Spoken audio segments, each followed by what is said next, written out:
انہوں نے کہا قومیں تباہ ہو جاتی ہیں. تو جس طرح حضرت علی رضی اللہ تعالیٰ نے کہا تھا کہ کفر کا نظام چل جائے گا لیکن ظلم اور انصافی کا نظام نہیں چل سکتا. تو یہ بیسس ہے ایک انصاف اور دوسرا انسانیت. رحم ہوتا ہے ایک اسلامی ریاست میں جو کہ مدینہ کی ریاست میں پہلی فلاحی ریاست بنائی گئی تھی، جو میں بار بار لوگوں کو کہتا ہوں. تو یہ میرے 2 ایمز تھے. اور تیسرا تھا خودداری. ایک مسلمان قوم غلام قوم نہیں بن سکتی. جس قوم کا نعرہ تھا پاکستان کا مطلب کیا، لا الہ الا اللہ. لا الہ الا اللہ کا تو مطلب ہی ہے کہ سوائے اللہ کے آپ کسی کے سامنے نہیں جھکتے. وہ شرک ہے. سب سے بری چیز اللہ کو لگتی ہے کہ جب آپ کسی کو بھی اللہ کی جگہ پہ رکھتے ہیں. تو یہ غلامی جو ہوتی ہے، یہ جب آپ کسی کی بھی پیسے کی غلامی، خوف کی غلامی، یہ سب شرک ہے. کیونکہ لا الہ الا اللہ انسان کو آزاد کرتا ہے. یہ 3 تھے میرے آج سے 25 سال پہلے. آپ دیکھیں کہ میں مینیفیسٹو میں یہ 3 چیزیں لکھی تھی. مجھے لوگ کہتے ہیں عمران صاحب آپ اسلام کا نام استعمال کرتے ہیں. میں اگر میرے میں اللہ ایمان نہ ڈالتا میں پولیٹکس میں کیوں آتا؟ جس آدمی کے پاس سب کچھ ہے، مجھے یہ بتائے وہ اپنی زندگی کے 22 سال خرچ کرے گا ایک سٹرگل میں، اور 14 سال تو تھوڑے سے لوگوں کے ساتھ تھا، 14 سال تو مذاق اڑتا تھا میرا. تو میں کیوں پولیٹکس میں اتنی دیر کوشش کی جس کے پاس سب کچھ تھا؟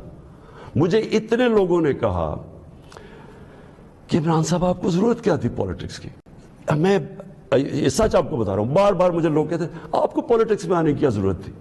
یعنی صرف آپ کو ضرورت ہی ہو تو آپ پولیٹکس میں آئیں، آپ کوئی نظریے کے لیے نہ آئیں، کوئی آپ کی بڑی ایمبیشن نہ ہو. ایک میں اپنے سارے اور خاص طور پہ میں چاہتا ہوں میرے جو نوجوان ہیں وہ آج میرا بڑا غور سے سنے جو میں نے آپ سے بات کرنی ہے. دیکھیں، ایک مولانا رومی کی ایک سینگ ہے. مولانا رومی کہتے ہیں کہ جب اللہ نے آپ کو پر دیے ہیں تو آپ کیوں چونٹیوں کی طرح زمین پہ رینگ رہے ہیں؟ اس کا مطلب یہ ہے کہ اللہ نے ہمیں اشرف المخلوقات بنایا ہے، سب سے بڑی مخلوق. فرشتوں سے اوپر درجہ دیا ہمیں.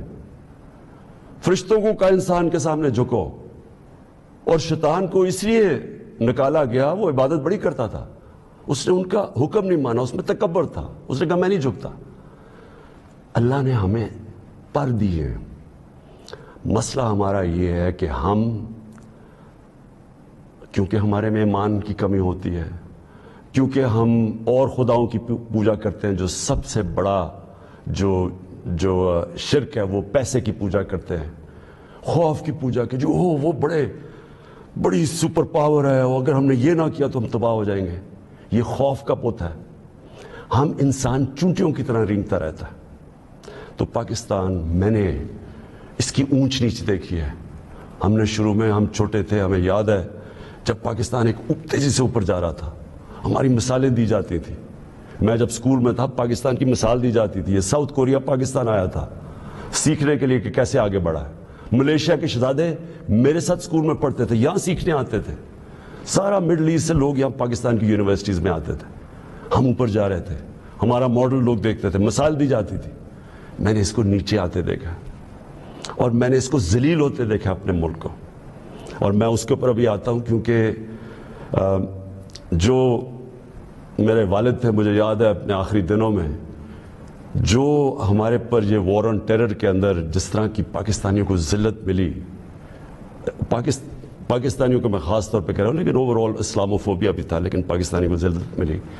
تو میں جو آج آپ سے بات کرنا چاہتا ہوں وہ ہے کہ دیکھیں، اللہ نے جو ہمارے اندر اتنی صلاحیتیں دی ہیں اشرف اس کی عظیم مخلوق پہ، لیکن اسے کنڈیشن لگائی ہوئی ہے. اس نے کہا ہے کہ تم نے اگر اوپر اڑنا ہے نا، جو اقبال نے اپنا شاہین کا کانسیپٹ دیا ہے کہ شاہین کیسے اقبال کا تھا، وہ تب اوپر جاتا ہے جب وہ ریزسٹنس کے سامنے کھڑا ہوتا ہے، جب وہ مقابلہ کرتا ہے، جب وہ اپنے آپ کو مشکل وقت سے گزارتا ہے. ہم نماز میں صرف ایک ہی چیز مانگتے ہیں جب 5 وقت کی نماز پڑھتے ہیں کہ اللہ ان کے راستے پہ لگا جن کو نعمتیں بخشی، ان کے نہیں جو اپنے تباہی کے راستے پہ چلے گئے. تو جو نعمتیں بخشی، اور وہ نبی صلی اللہ علیہ وسلم اللہ کے حبیب تھے سب سے زیادہ، تو ان کو نعمتیں بخشی. تو ان کا آسان راستہ نہیں تھا، لیکن ان کی عظمت کا راستہ تھا. میں اس لیے پاکستان کے اندر سیرت نبی اپنے بچوں کو پڑھانا چاہتا ہوں. کیوں نبی کی سیرت پڑھیں؟ کیونکہ وہ دنیا کی تاریخ میں سب سے عظیم انسان وہ تھے. تو ان کے راستے پہ اللہ کیوں ہمیں کہتا ہے چلو؟ کیونکہ وہ عظمت کا انسان کا راستہ ہے. ہم پکڑ لیتے ہیں دوسرا راستہ جو ہم سمجھتے ہیں کہ بڑا آسان راستہ ہے. اچھا جی وہ فلانا نے حکم دے دیا ہم تباہ ہو جائیں گے، اگر اس نے وہ فلانا ملک ناراض ہو گیا تو ہمارا یہ ہو جائے گا. ہم رینگ رہے ہیں زمین کے اوپر، ہم چونٹیوں کی طرح رینگ رہے ہیں.